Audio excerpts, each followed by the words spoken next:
Hello everyone, your voice here and welcome to our channel Sansevieria 101. So for this episode, we're going to feature another trifasciata cultivar, and we are close to getting at or reaching 50 cultivars for trifasciata alone. And what I am featuring to you right now is the cultivar that is published or having the ID as Sansevieria trifasciata compacta. So the species is trifasciata, Sansevieria is the genus, and this cultivar is named as compacta. Now, in the market, these are always mistaken as black gold, or they have been repackaged as Sansevieria trifasciata black gold extreme, which is not a valid ID. It is nowhere near as the trifasciata black gold in size. Trifasciata black gold is a full size trifasciata.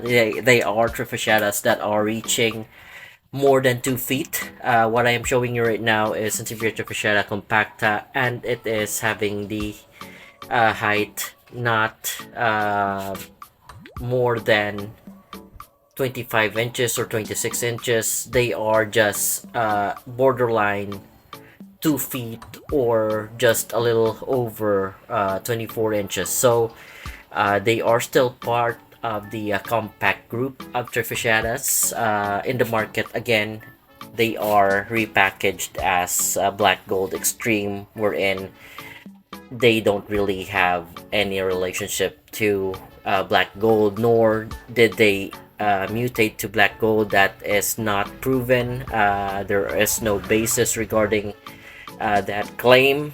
However, I can give you a brief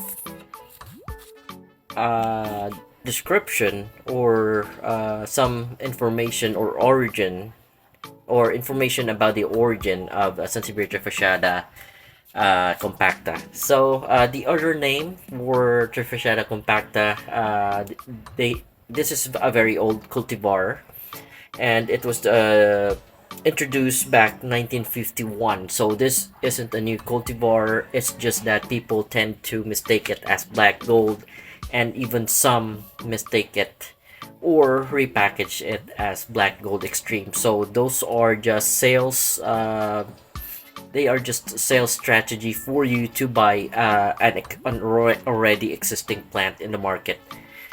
So just to get buyers' interest, whether getting a new cultivar of trifasciata, which isn't really the truth of it. So again, this plant was already introduced as a cultivar of trifasciata back 1951. So the other name, since this is an old cultivar in the old records, it is named as Goldiana, and also Sansevieria Victory. Those are the old names for this specific trifasciata cultivar, and it is said to have directly mutated from the trifasciata species. So it did not mutate from another cultivar. What's said here in the records is that they descended directly from trifasciata. So in 1951, going back to that, it was described as Sansevieria compacta by Alfred B. Graff in one of the catalogs of Julius Rower or Rory. Forgive me if I have mispronounced the last name. And the said cultivar or the said record is a valid publication of this particular Sansevieria trifasciata cultivar. So going back, in a bit we will take measurements regarding the leaf length and leaf width of Sansevieria trifasciata compacta. So I'm going to focus because Sansevieria trifasciata compacta, they are very close to the appearance of black gold, They are also very close to the appearance of Shari. Shari is also part of the compact group, but it is shorter and more compact. That's why I don't want to use the compact group. I want to use the medium-sized leaf group classification rather than compact, because Sansevieria fasciata compacta is also, but with its name, it's compact. But if you compare it with Shari is much more compact compared to it. Only Shari is shorter, and Shari would have a wider leaf. So it is very tricky to use compact group. I would rather describe them as medium-sized leaf, wide leaf variety, or short leaf variety of trifasciatas. There's no way for me to describe it any further than the leaf width size or the length of the leaf. So rather than saying compact, which is a lot of gray areas there, you can say that they're part of the short leaf variety. They're part of the medium-sized leaf variety, but narrow. So those are the classifications that I can break down for you, rather than saying compact group, because in the said compact group there are a lot of further classifications under it. So I tend to not use the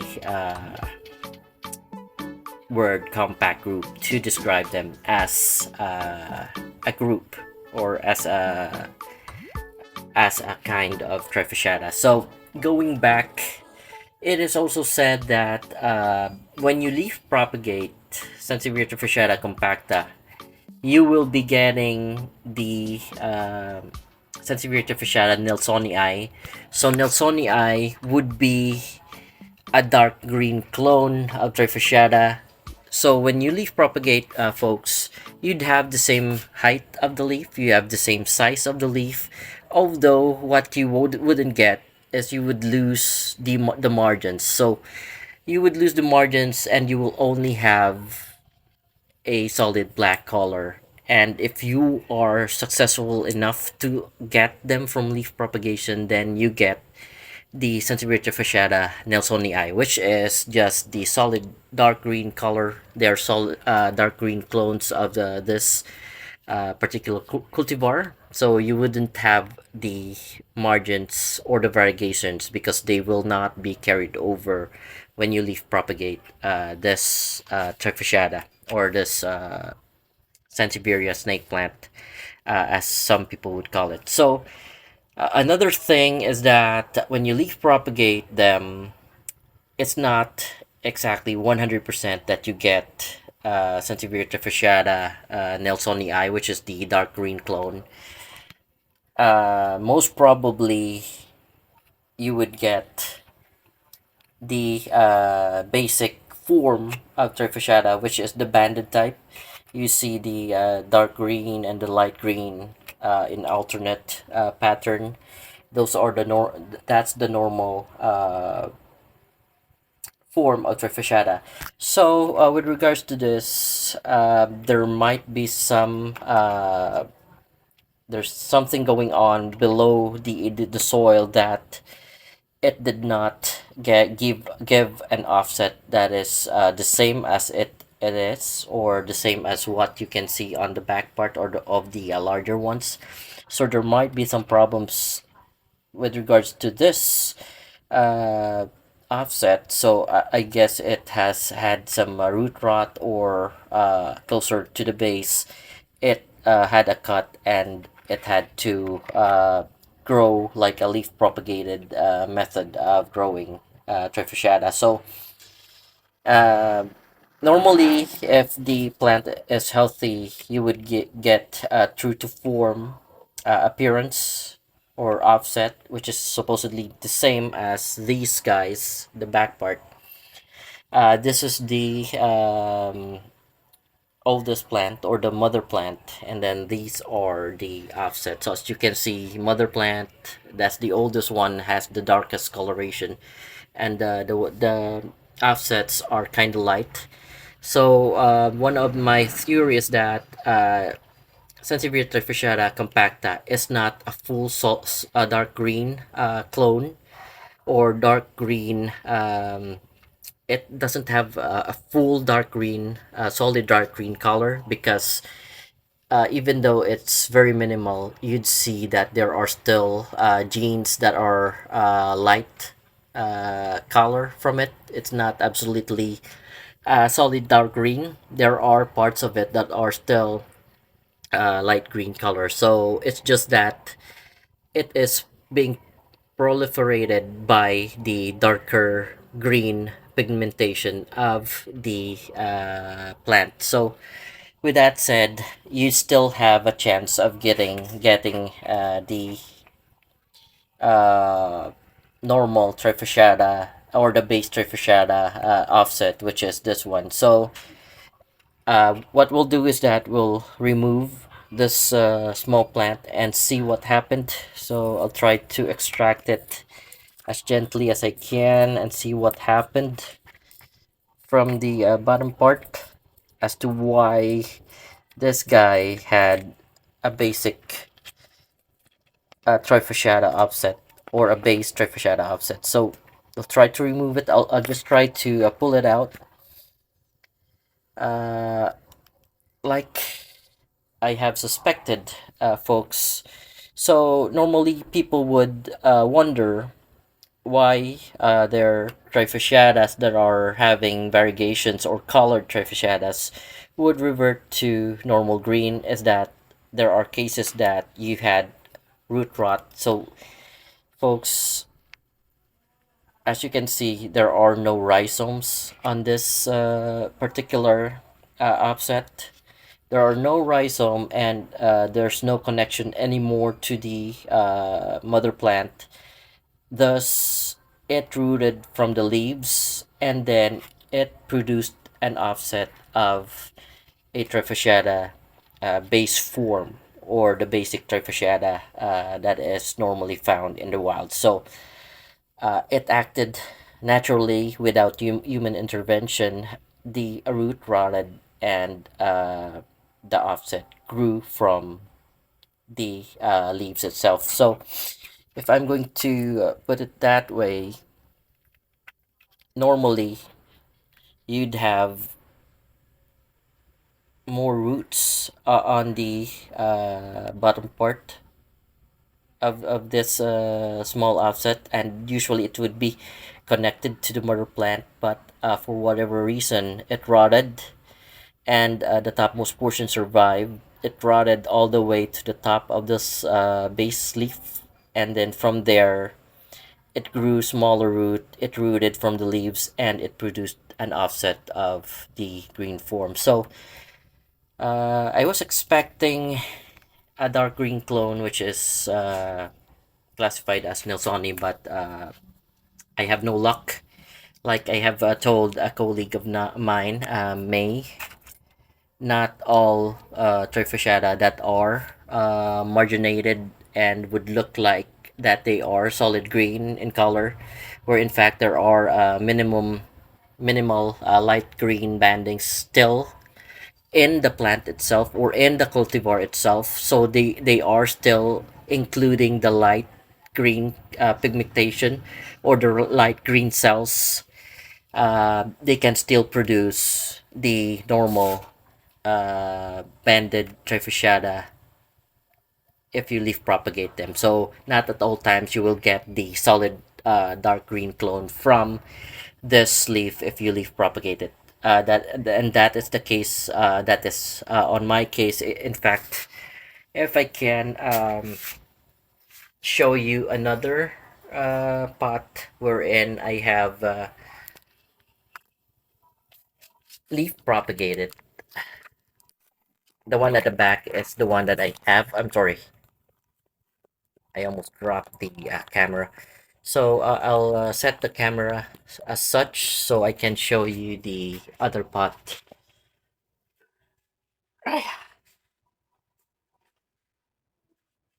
Okay, folks. So I have um, I have planted this particular leaf or leaves of Sansevieria trifasciata compacta, and I was expecting to get a pure dark green color from them. I'm expecting this type of color, but just solid dark green. But unfortunately, from my propagations, I always get the uh, normal banded type. So still normal, no dark green clone from the leaf propagations that I have. That one is also normal banded green. So what I'll do is I'll keep on growing these leaf propagations, and then hope that more offsets would grow from the leaves, and one of them would be a solid dark green colored trifasciata, which is going to be Sansevieria nelsonii. All right, folks. So uh, before we end, we'll take measurements of Sansevieria trifasciata compacta. So I'll put the big pot again so that we can take measurements and position our camera as such so we can begin uh, taking measurements of the plant characteristics. So we'll do the leaf width. um, I'm seeing very thin ones, so the thin ones would be at I don't know if you can see it. It's 37.6, so I'll have to list that down so it would be easier for me later on if I am uh, putting down the info on the episode itself. So first one that I have measured is 37.6. One in here is the widest one. So the widest would be 69.4. That's more than 2 inch. 69.4, so I'll list that down as well. That's the widest that I can find in this clump. In comparison to Cherie, this one is about, if I'm going to convert it into inches, 69.4 would be a little more than 2 inch, but not reaching 3 inch. In comparison to Cherie has is capable of going wider leaves, reaching to 3 to 4 inches. So we're done with the leaf width, and next would be the height of the leaves. So I guess I'll have to get the camera again so I can show you where my ruler would end up measuring. All right, so I have, this is the base wherein I have positioned the ruler, and that is the topmost portion. And like I mentioned, it's exactly 24 inch. With the tip though, it's around 25 inch for the maximum or the tallest leaf that I can find on this Sansevieria trifasciata compacta clump. So 24 inch or 25 inch in comparison to black gold, which reaches to about 3 to 4 feet. So that's almost double the height of compacta. Now, the younger ones would just be around 18 inches by my measure. All right. So I guess we're done with taking measurements, and I'll list down the data on this episode as well, and compare it to uh, the previous trifasciatas that I have already recorded. So, folks, before we end this content, if you have any questions or suggestions, don't hesitate to leave a comment below. And if you like what I have featured for you, please don't hesitate, or please do subscribe to the channel. It will help me out in the future. I hope you enjoyed the video. Thank you for watching. You all have a great day.